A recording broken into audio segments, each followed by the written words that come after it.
다시 복습을 한번 하세요. 55번은 여러분들 틀리기 쉬운 거니까 갖다 보면, 왜냐하면 55번은 상호명의신탁은 여러 군데서 나와. 법정지상권에서도 나오고 공유물 분할에서도 나오고 동생항변권의 유무 여러 군데서 나오고 부동산 실명법의 적용 대상에서 이냐 아니냐 여러 군데서 겹쳐서 나오니까 55번은 한번 다시 정리를 하십시오. 56번 을 소유의 토지에 설정된 갑의 지상권. 1번 틀린 것을 골라라. 지상권자는 그가 타인 토지의 신축한 X 건물의 소유권을 유보하여 지상권을 양도할 수 있다. 여기는 유보한다 그 말은 분리하여 그 말이야. 분리하여. 그래서 분리하여 양도할 수 있다. 2번 갑의 지상권이 법정 지상권일 경우 지료에 관한 협의나 법원의 지료 결정이 없으면 토지 소유자는 지료 연체를 주장하지 못한다. 이 말은 뭐냐면 법정 지상권 나오면 지료 지급 의무가 생겨 안 생겨? 생겨. 그냥 그거 잘 알고 있어야 돼. 지료 지급 의무가 생긴다고 법정 지상권은. 근데 법정 지상권은 지료 지급 의무가 생기되 이제 언제 연체냐면 연재. 근데 처음부터 지료를 안 정했다면 연체가 없지. 그 얘기야 지금. 그래서 거기는 지료가 요소이다. 3번 지료를 연체한 갑이 병에게 양도했을 때 이제 지료를 연체했는데 지상권자가 양도했을 때 토지 소유자는 지료 약정이 등기가 된 때에만 연체 사실을 가지고 대항할 수 있다. 그래서 우리는 여기서 지료 약정만 나오면 여기다 밑줄 그어서 지료 약정. 이 지료 약정은 여기는 지금 법정 지상권이다 그런 말이 없어. 그러니까 지료 약정만 나오면 그냥 여러분들은 외울 곳 없어. 물권법에서는 약정 나오면 등기하면 대항한다. 공통점이야 이렇게. 약정 그러면 물권법에서는 등기 그러면 등기하여야 한다 그런 게 아니라 임의적 기재상이므로 등기하면 대항할 수 있다. 이렇게 그냥 간단한 거예요. 그래서 맞네 그냥. 이런 거 고민할 필요 없는 거. 이거 엄청 쉬운 거니까 여기에 또 뭐가 함정이 있는가 보다 하지 말고 물권법에서는 약정 나오면 등기하면 대항한다 그런 얘기야. 맞고. 자, 토지 소유자의 을로부터 토지를 산 양수인이 지상권자의 지료 연체액을 합산해서 2년의 지료가 연체되면 지상권 소멸 청구할 수 있다. 그래서 그냥 답이 나왔잖아. 땅 산 사람은 합산해서요, 따로따로요. 그러니까 이 지문이 딱 보는 순간 여러분들의 정신이 안 해도 합산해서 그럼 틀렸잖아. 그냥 따로따로잖아. 이거 지료만 나오면. 그 4번이 정답이네. 이거 4번 틀리면 정신이 어른어른한 사람들이지. 갑이 무에게 지상권을 목적으로 저당권을 설정했을 때 지료 연체를 이유로 한 소멸 청구는 저당권자의 통지에서 상당한 기간이 경과해야 지상권이 소멸한다. 이것도 주의하셔. 그래서 5번도 주의하시라고. 지상권자 만약에 여기 잘 봐. 지상권자가 2년 연체했을 때 소멸 청구하면 즉시 소멸해. 근데 지상권 위에 저당권이 있었지. 그러니까 저당권자를 보호해주기 위해서 소멸 청구하더라도 즉시 소멸이여 상당한 기간이 경과해야 돼. 요거 주의하셔. 별표 해놓고. 여기서 지상권을 목적으로 저당권이 설정되었을 때, 자 여기 봐. 지상권을 포기하려거든 저당권자의 동의 얻어야 돼. 잘 나온다고 여기. 지상권을 포기하려거든 그 앞에 저당권이잖아. 그러니까 저당권이 지금 여러분들 부기 등기를 한번 이거 봐봐. 1번 지금 지상권자 갑 이렇게 돼 있어. 을구에 1-1번지 이렇게 돼 있잖아. 1-1번지 저당권자 이렇게 A 있다고 봐. 그러면 갑은 지상권을 포기하려거든 저당권자의 동의 얻어야 돼. 그 다음에 지상권자가 2년 연체했을 때 설정자가 소멸 청구하면 즉시 간다고. 상당한 기간이 경과해야 된다고. 그래 이 사람도 저당권자도 보호해줘야 되니까 여기 주의하시라고. 3, 5번은. 그러니까 정답이 몇 번? 그러니까 여러분들은 4번이고 정답은 4번이고 5번도 다시 공부해 두시라고. 여기서 이렇게 지상권 포기. 지상권 포기할 때 원래 포기는 자유롭게 할 수 있지만 그 권리가 다른 권리의 목적으로 되어 있으면 동의 얻어야 돼. 동의. 주의하셔.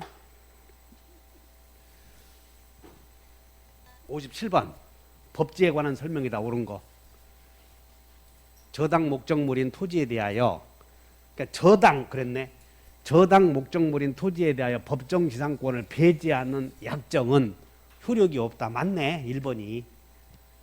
관법지는 임의 규정이지만 366조는 강행 규정 아니야. 1번이 정답이요. 그래서 여기다가 관법지는 임의 규정 366조의 법지, 그 법지가 366조예요. 저당권 실행에 의한 법지. 366조에 의한 법지는 강행 규정이므로 여러분들은 강행 규정 그러면 배제, 그냥 강행 규정, 약정, 효력이 없다. 맞아. 그냥. 2번 법정 지상권이 있는 건물을 양수한 사람. 요 사람 얼마나 많은 연습을 했냐고. 법정 지상권이 있는 건물을 양수한 사람은 점등 대부 있다. 이렇게 외웠어. 점등 대부 있다. 점유할 권리가 있고 지상권자에게 등기 청구권이 있고 소유자를 대위해서 지상권자를 대위해서 등기 청구권 행사할 수 있고 소유자에게 부당이득 반환 의무 있다. 이렇게.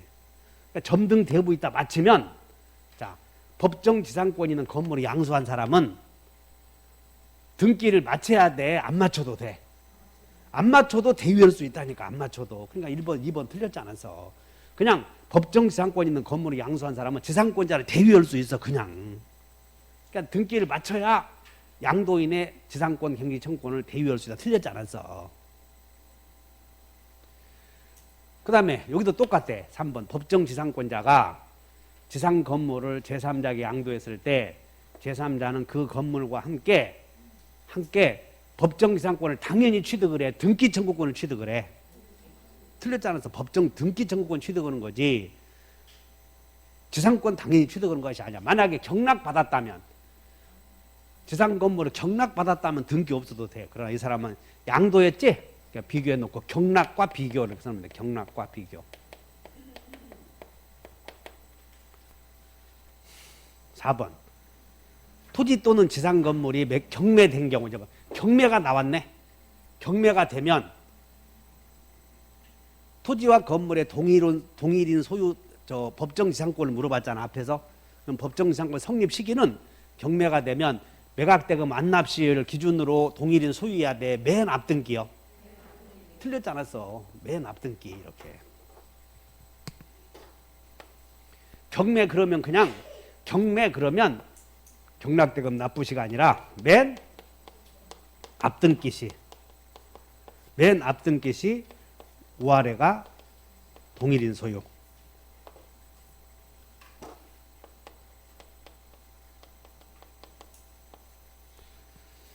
자, 건물을 위한 법정 지상권이 성립이 되는 경우 그 건물에 대한 저당권이 실행되면, 자, 지금 법정 지상권이 건물을 위한 법정 지상권이 성립이 되었다.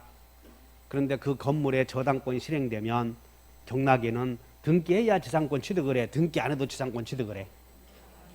그러니까 경락이 나왔잖아. 경매. 그러니까 경매는 등기, 경락에는 등기 없이도 이렇게. 옳은 것이 몇 번? 1번.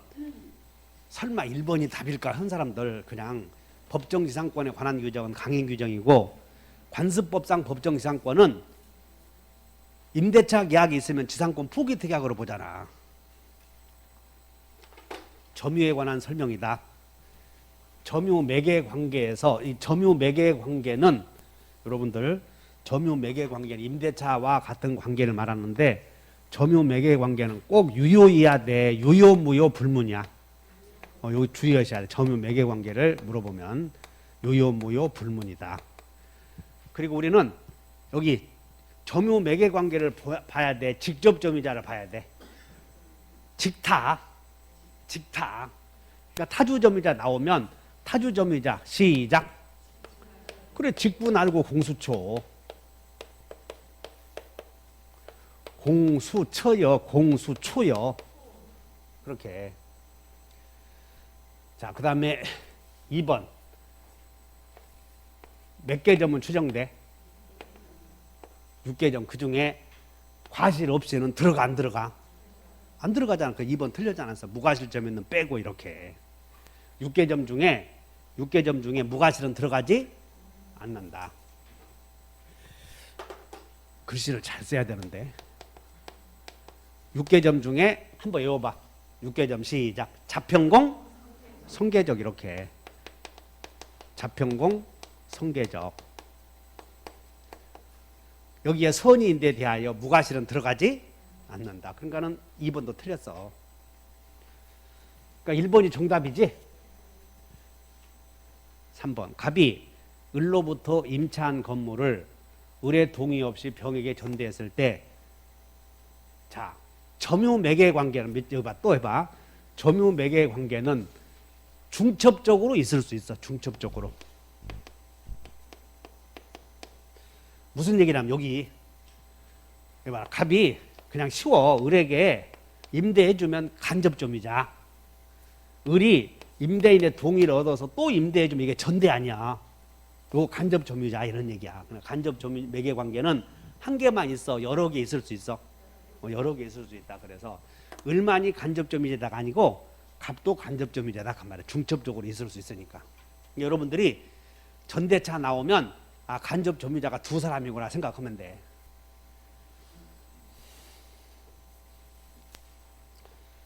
갑이 을과 명의신탁에 따라 자신의 부동산 소유권을 을명의로 등기한 경우 을의 점유는, 을의 점유가, 을이 누구냐면 을이 여기서 수잖아. 수. 을이 수탁자야. 수탁자. 그럼 수탁자의 점유는 자여 타여 수는 수타. 그래서 4번 틀렸네. 실제 면적이 등기부상의 면적을 상당히 초과했다. 초과는 자여 타여 타. 그래서 요거 하나 알면 다 풀렸던 거요. 직분 알고 공수초 이렇게 외워놔. 직분 알고 공수초. 그러면 59번을 내가 맞췄으니까 그 수준 낮은 문제라고? 아니요. 이거 아냐 모르냐가 중요한 거지. 내가 맞췄으면 수준 낮은 것이고 몰랐으면 수준 높은 거, 그렇게 판단하시면 안 돼. 그래서 이렇게 나올 수 있는 경우이구나. 점유 나오면 일단 6개 점은 추정된다. 그거 기본적인 거니까 기억해야 돼요. 점유자 회복자의 관계. 자, 여기 점유자 회복자의 관계는 점유자 회복자 사이에 계약, 유효한 계약이 있는 경우요, 유효한 계약이 없는 경우야. 그래, 유효한 계약이 없는 경우에 생긴다. 이렇게 기억해야 돼. 무효인 경우 또는. 1번. 점유물의 과실을 취득한 선의 점유자는 통상의 필요비를 청구하지 못한다. 그래서 선의 점유자는 통상의 필요비는 청구 못한다. 맞고. 악의 점유자가 책임 있는 사유로 멸시를 했을 때는 이제 현존이익 반환이래. 그럼 현존이익을 반환하는 사람은 누구만? 선자만. 그러니까 여기는 이미 악이라고 하는 말이 들어갔지? 그러니까 여기 하면 틀렸지. 선자만 현존이익이니까. 점유물이 멸실 훼손되었을 때 선자만 현존이익이고 나머지는 손해 전부. 자, 악의 점유자는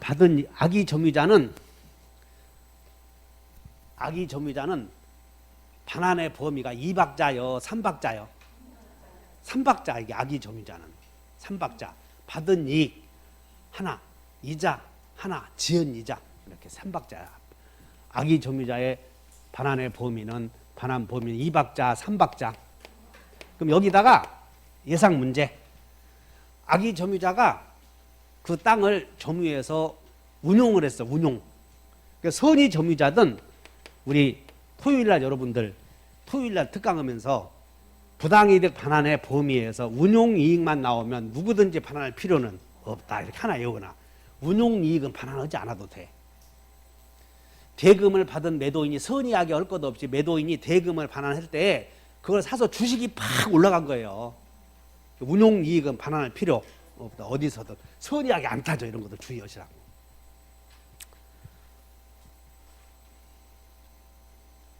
그래서 3번은 맞고, 받은 이자, 이행지체로 인한 지연 손해는 3박자 나왔네. 유익비는 가액의 증가가 현존하는 때 하나여 상환을 청구할 수 있고, 여기 법원의 허여는 법원이 상환기간을 허여할 수 있는 것은 모든 비용이요 유익비만이요. 이것도 잘 나오잖아. 그러니까 유익비 나왔네. 필요비는 안 돼. 그래서 법원이 유익비의 상환을 허여했을 때는 이제는 허여했다 그 말은 변제기가 도래하지 않았다는 거거든. 그러므로 유치권 성립하지 않는다. 주의하셔야 돼. 맞네. 그러니까 정답이 몇 번? 응? 2번. 그러니까 선자 책임을 물어봤어. 선자 책임을. 선자 책임 보면 선의의 자주점유자예요.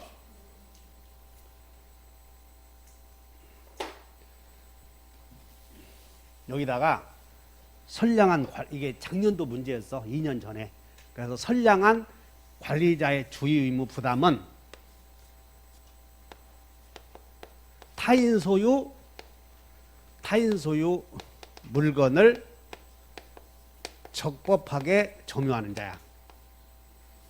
타인 소유 물건을 적법하게 점유하는 자. 그 임차인은 내 물건 점유해, 타인 물건 점유해. 소유자는 지 물건 점유하지. 2번이 정답이었어.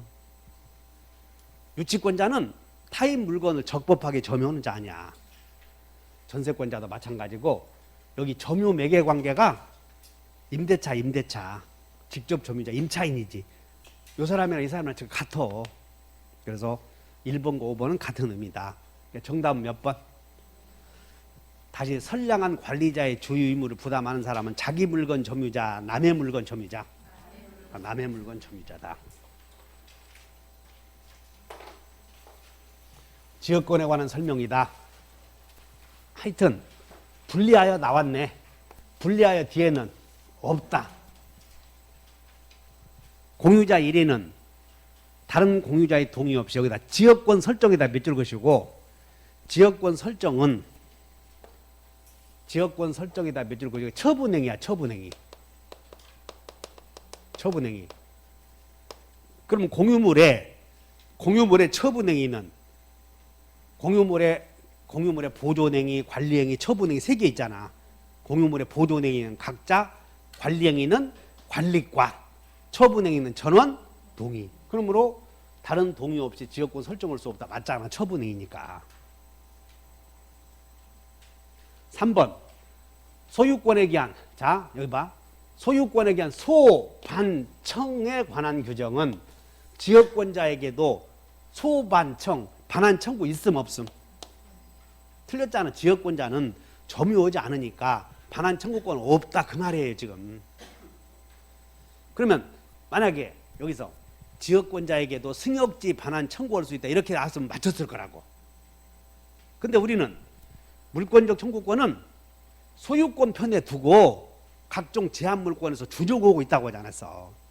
그러므로 소반청이야. 여기서 소반청.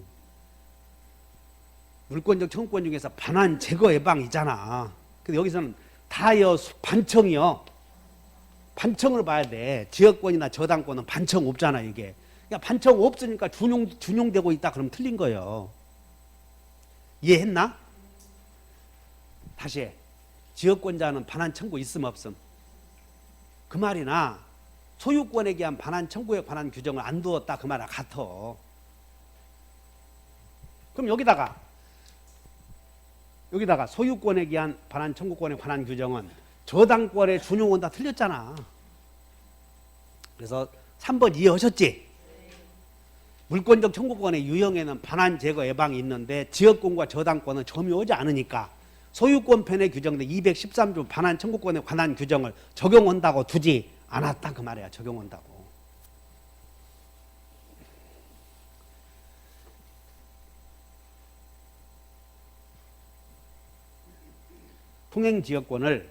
통행지역권을 시효 취득한다고 주장하는 사람은 요역지가 있음을 증명해야 된다. 이거 맞아. 통행지역권을 시효 취득하고자 하는 사람은 요역지가 있다는 걸 증명해야 돼. 주의하시고. 자기 소유 토지의 도로를 개설해서 영구적으로 사용하도록 약정을 했다면 이건 지역권 설정 계약으로 봐. 그래서 지역권 설정에 관한 합의이다 이렇게. 그래서 틀린 것은 몇 번? 그 3번은 그냥 이거 틀리면 틀린 사람 손 들어봐. 물권적 청구가 쭉 들어오겠는데 틀린 그거 하나 맞히려고 했잖아. 그러니까 물권적 청구가 있냐 없냐를 물어봤잖아. 이런 거 있냐 없냐. 그럼 이거 틀린 사람들은 이제 시험장 갔을 때는 틀리지 않을 거 아니야. 그러면 점수가 2.5 올라갔네.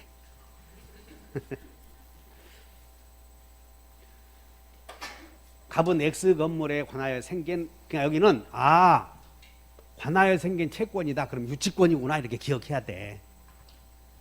근데 경매 신청에 따라서 X 건물에 경매 신청에 따라서 X 건물에 X 건물에 잘 봐. 경매 신청했다. 경매 신청했더니 경매 신청에 따라서 이게 압류 등기가 되었다. 다음 중 유치권을 행사할 수 있는 거 골라라. 경락인에게. 그러면 유치권의 성립 시기는 경매 등기 전에 있으면 되지. 그러니까 유치권자가 경락인에게 대항할 수 있느냐 없느냐는 경매 등기 전에 유치권이 성립이 되었다면 경락인에게 대항할 수 있고, 그 다음에 여기서 유치권이 성립이 되었다면 경락인에게 대항할 수 없고 그러잖아. 그러니까 성립 시기를 묻는 거예요. 1번 압류에 생긴 후에 건물의 점유를 이전받았대. 그냥 경매 등기 후에 점유했지? 그럼 유치권이 이때 성립되잖아. 그럼 안 되지. 이해하셨어? 그러니까 유치권의 성립 시기를 보는 거예요. 유치권이 성립되려거든. 유치권의 성립은 비용 받을 때요. 비용 받을 때. 유치권 성립은 언제? 비용 받을 때. 비용 받을 때 점유하는 자. 그러니까 이 말은 변제기가 도래해서 점유해야 된다 그 말이야. 비용 받을 때 점유하는 자는 유치권이다. 여러분들 그거 어디 스피드 체킹 한번 봐보자. 스피드 체킹 얼마나 근사한지 한번 봐. 27번 4페이지 27번. 여러분들이 나중에 합격하고 가서 거기는 검단은 스피드 체킹만 봐도 합격한다고 해놨잖아. 그거 27번 한번 보시죠. 4페이지에 찾으셨나? 1번 읽어본다. 다 같이 비용 시작. 끝까지 읽어봐. 1번을 다 같이. 비용 받을 때 점유하는 자. 그러니까 비용 받을 때 점유하는 자는 유치권이야. 그러니까는 여기 봐. 경매 신청 여기서 포인트가 경매 신청 요때 압류했고 요때 비용 받을 때 점유하면 비용 받을 때 여기서 점유하나 여기서 점유하나 마찬가지요. 그래서 읽어보면 돼. 자, 발생한 후에 압류의 효력이 생겼다. 그 말은 경매 등기가 되었다. 그럼 압류의 효력이 생겼다. 이 말을 모르려면 빨리 써. 경매 등기. 거기는 안 써도 되잖아. 명란이 너는. 그냥 습관적으로 쓰려고 그래. 그러니까 여러분들이 경매 기입 등기 되었다 이렇게 표현하든가 압류 효력이 생겼다 두 가지 표현이 된다고. 큰아들이나 장남이나 이렇게. 자, 압류 효력이 생겼다 이 말은 무슨 뜻이라고? 경매 기입 등기가 되었다 그 말이야. 경매 기입 등기. 그러면 경매 기입 등기 후 점유니까 여기 아니야. 그러니까 대항하지 못해.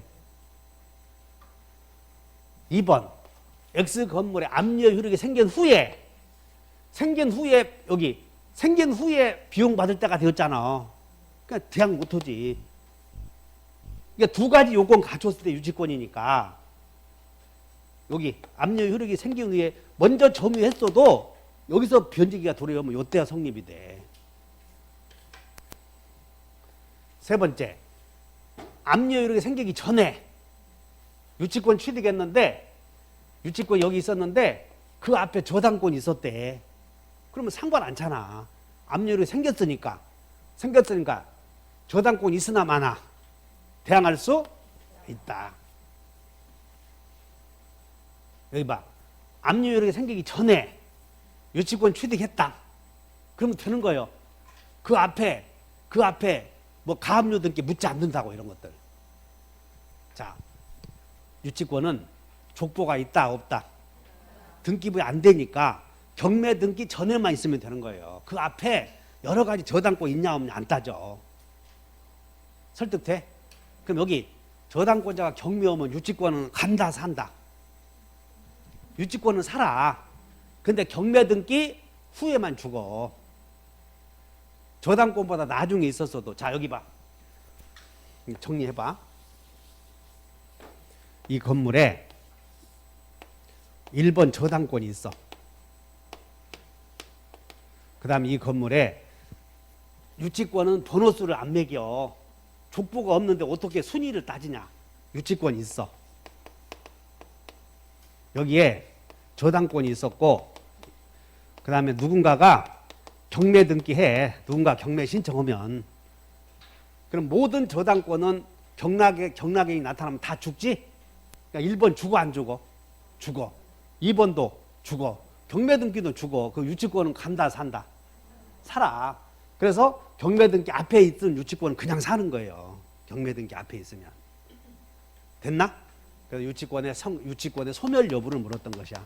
자, 여러분들 비용 받을 때, 그러니까 비용 받을 때 점유하는 자, 이거 그냥 놓치지 말아. 한번 비용 받을 때 점유하면 그때 유치권이 성립이 돼. 그럼 먼저 점유했어도 비용 받을 때 유치권이 성립이 된다니까. 먼저 점유했어도 비용 받을 때 유치권이 성립이 돼. 설득돼? 비용 받을 때 나중에 점유했으면 그때 나중에 점유한 때 유치권이야. 그래서 죽느냐 사느냐는 경매 등기, 그것이 압류의 효력이 생겼다. 이거 뭐 최근에 2년 3년 여러 번 나왔는데 내가 하도 여러분들 많이 해줘서 시시해서 안 해준 거예요. 내가 시시해서 문제풀이. 근데 또 내가 시시했더니 여러분들은 시시하지 않거든. 62번 이해하셨어요? 자, 유치권이 죽느냐 사느냐를 결정하는 것은 그 앞에 저당권 등기다, 경매 등기다. 그러니까 저당권자가 경매 오면 지금부터 경매 들어간다라고 기입 등기를 하는 거예요.